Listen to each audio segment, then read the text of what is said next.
распространена теория о том, что размер и сложность мозга китообразных получились для поддержки сложных социальных отношений. Их пары считаются довольно крепкими. Самец и самка вместе заботятся о своем детеныше. Известны случаи преданности китов. Так, в 1976 году у берегов Тайваня на берег выбросилась самка кита-полосатика, когда ее партнер погиб, попав под винт крупного рыболовецкого судна. У пары остался детеныш, которого еще 2 недели могли наблюдать у берегов жители ближайшей деревни. Его хвост также был поврежден винтом судна.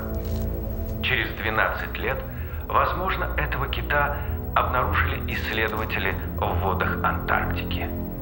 Он проявлял несвойственную этим млекопитающим агрессию и держался отдельно от других групп. Тем не менее, ученым удалось установить на его плавнике радиочастотную метку и таким образом наблюдать за его передвижениями. Кит устойчиво избегал сородичей, предпочитая одиночную охоту, и только на период спаривания приближался к стаям. Но, будучи чужим, не получал внимания самок. Таким образом, можно говорить о своего рода психологической травме, полученной полосатиком в детстве.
Постучала, сказала, что они тут с мужем проездом хотели посмотреть дом. Извинилась, что не позвонила. Она как-то представилась? Нет, но она приезжала уже пару раз с агентом. Я ее видел возле дома. А когда? Когда это было?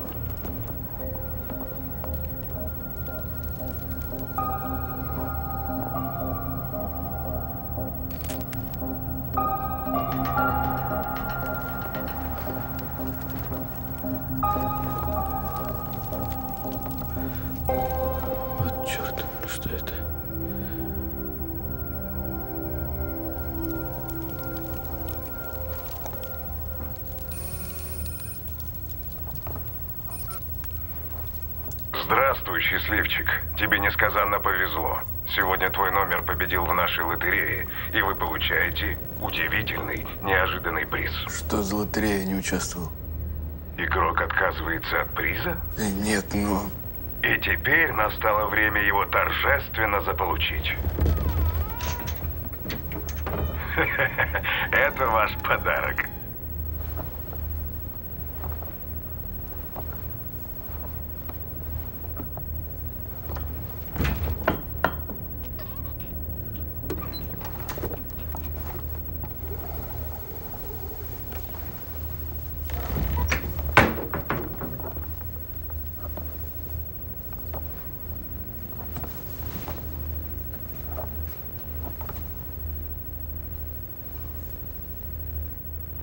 Ты почти нашел меня.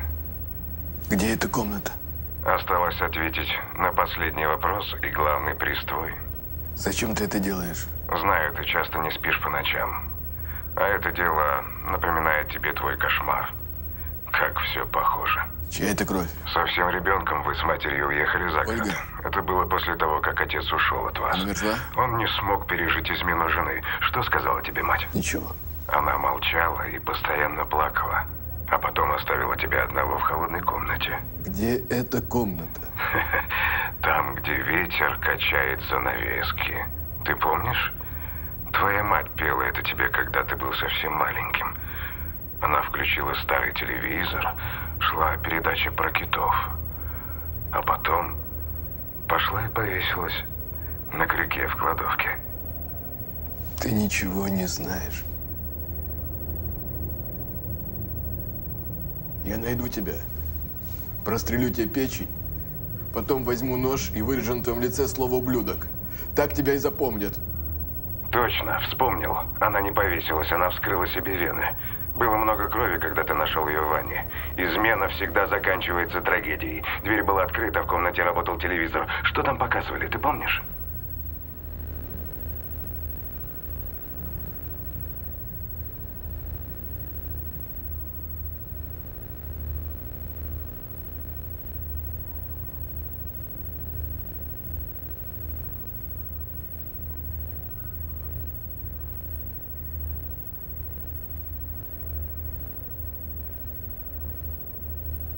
Откуда у тебя это? Он убил ее не в силах простить измены. Не я, а он. Или я. Ее смерть стала его свободой. Смерть – это возможность все начать по-другому. Она исцеляет, омолаживает и дает энергию жить. Выключи. Предательство. Выключи. Вот чего ты боишься.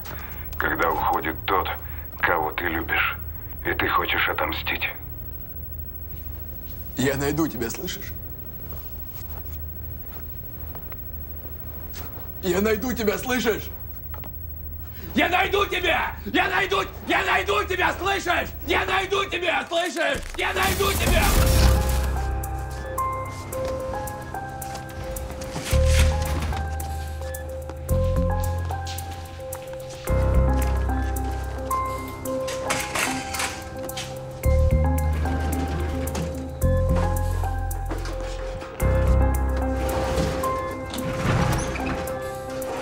Что вы делаете? Я знаю, как он сюда проходит.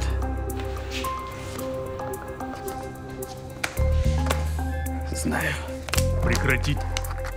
Это что такое?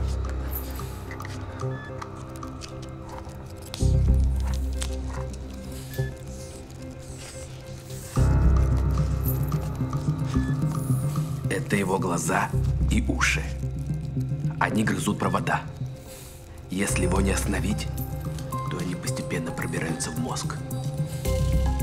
И тут они уже контролируют все наши действия и желания. Незаметные, неуловимые. Именно поэтому мы не могли его поймать. Но теперь все кончено. Что вы сделали? Борная кислота. Они ее боятся. Вы давно это принимаете? Достаточно, чтобы понять, что к чему. И вот настал момент решающей битвы. Я готов во всеоружие. Что вы делаете? Обрабатываю помещение. Я должен его остановить любой ценой, иначе жертвы не прекратятся. Люди изменяют друг другу, он уничтожает предателей. Кто уничтожает? Жрец, мститель, огромный жук. Он опутал этот похотливый город своими ходами, он чистит его и смывает грязь в канализацию. Так, это больница. Прекратите. Успокойтесь. Он был здесь. Он был здесь. Он был здесь. Покиньте помещение, пожалуйста. Он здесь был.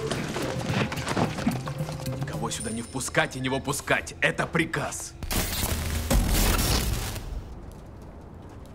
Я дом через агентство продаю. Сказала, что они с мужем подумывают купить этот дом. Ей очень понравился вид на озеро. А его вы видели? Да, конечно. Они вместе из машины вышли. Он очень нервничал. Они опаздывали куда-то на чью-то свадьбу, что ли. Но она уговорила его зайти.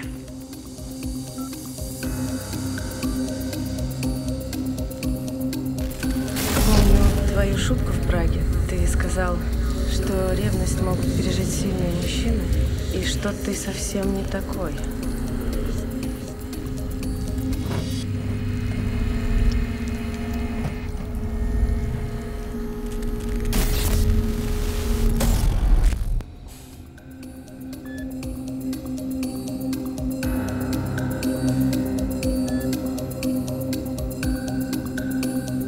Полиция нашла тело женщины, пропавшей 6 дней назад. Жертву обнаружили в загородном доме. Она была задушена и обезображена надписями. Просьба убрать детей от экранов.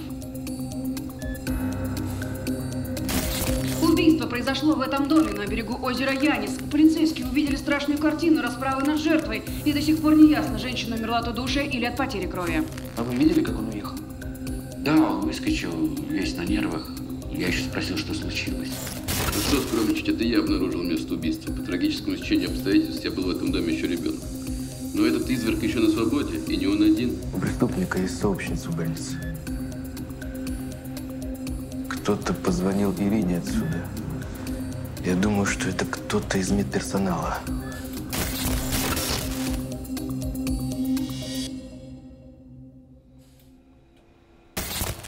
Единственное, что ему недостает, это неопровержимых доказательств. А они есть на записях камер наблюдения. Но вот вопрос, получит он их или нет. У меня есть план. Ты только не волнуйся. Я не собираюсь никого убивать. Слышишь? Мы с тобой спустимся в приемный покой. Там есть машины. Я скажу, что тебя перевозят в другую больницу. Так мы с тобой сможем сбежать. Доверься мне, а? Хорошо. Я же запретил вывозить его из палаты. Гигиенические процедуры. Среди ночи!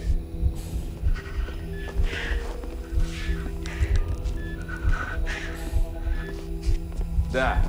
Я же сказал, что пациент должен быть здесь, на месте. Но тут ваша медсестра.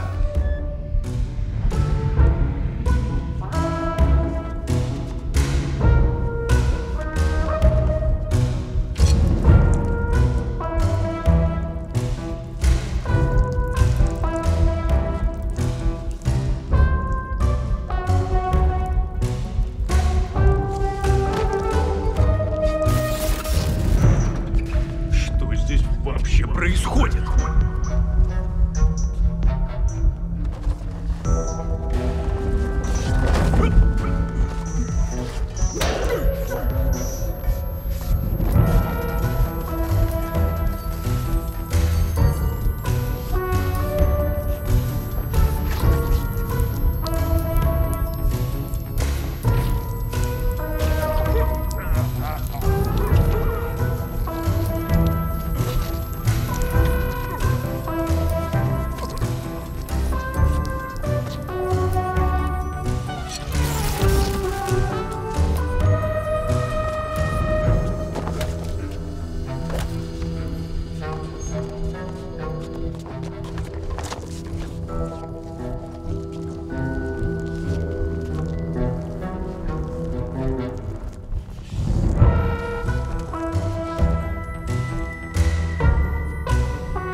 Надеюсь, они не собираются появляться тут по очереди до самого утра.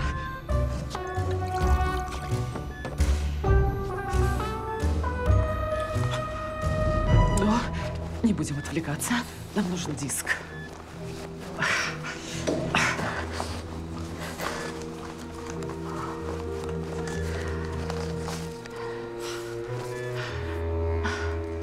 Ну вот, красавчик. Записи у нас. Бинго. Вот бы сейчас оказаться за городом. А что, это хорошая идея. Мы могли бы жить в собственном доме. Я бы бросила работу в школе, занялась цветами. Я думаю, у меня бы получилось, и ты бы мог найти работу поближе. Есть несколько домов у озера. Я видела рекламу в интернете. Конечно, Янис – холодное озеро. Ты знал? Одно из самых холодных на континенте. Но нам ведь не обязательно в нем купаться. Зато мы будем видеть, как встает солнце. У меня есть один знакомый, он готов нам показать дом. Не обязательно сразу покупать, можно пожить какое-то время. Я уверена, там твоя хандра пройдет. Что скажешь? Можем заехать туда по дороге. Они такие милые. Сегодня он подвозил меня домой и предложил сесть за руль. Я думала, это шутка. Но оказалось все серьезно. Представляешь, я сама проехала метров 30. С таким инструктором я поверила, что не безнадежно.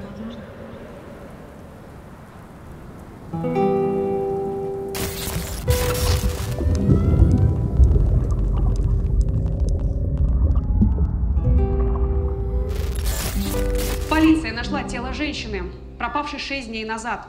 Жертву обнаружили в загородном доме. Она была задушена и обезображена надписями.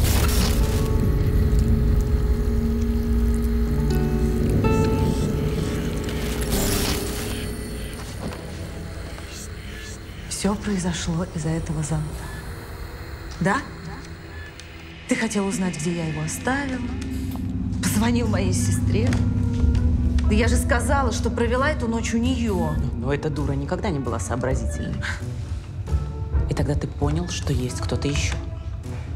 Ты начал следить за мной, Макс. Проверять телефон, почту. Хочешь, я расскажу тебе, почему я заговорила с тобой тогда, в Праге, в лифте? На самом деле я была не одна. Парень, с которым я приехала, надрался в первый вечер в баре. Потом еще. Я была зла. А тут подвернулся ты такой уютный, такой милый мальчик. Идеальная жилетка, в которой можно поплакаться. Мне так хотелось с тобой трахнуться. Ты считал меня ангелом? Это было очень трогательно. Я могла бы им быть. Но потом что-то сломалось, Макс. Ты начал задавать вопросы. За ними следовали другие. Ты, сука, стал невыносим. Ты решил, что я фальшивка, что я иллюзия, что я шлюха, да? Именно это ты вырезал у меня на теле. Макс, ты ее придумал? Нет, ты придумал ее. Ты всегда жил в иллюзиях. Она была твоим ночным кошмаром, Макс. Макс, ну ты же можешь проснуться сейчас, правда? Ну проснись, Макс! Макс, проснись! Макс, я прошу тебя, проснись, пожалуйста, Макс! Макс, просыпайся! Просыпайся! Просыпайся, Макс! Просыпайся! Сейчас же просыпайся! Я кому говорю!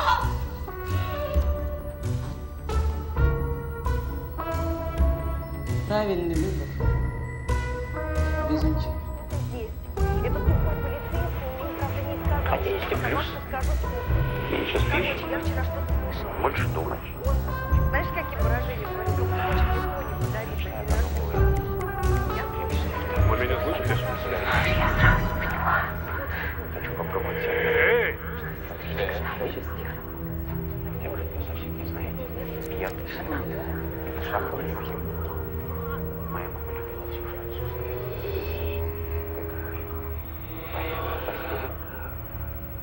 До момента, как меня отключат от аппаратов, остается ровно 12 минут. В этом городе у меня никого не было, кроме нее.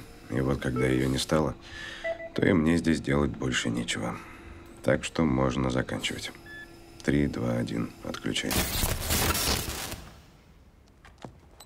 Ну, она постучала, сказала, что они с мужем тут проездом, хотели бы посмотреть дом. Извинилась, что не позвонила. Она как-то представилась?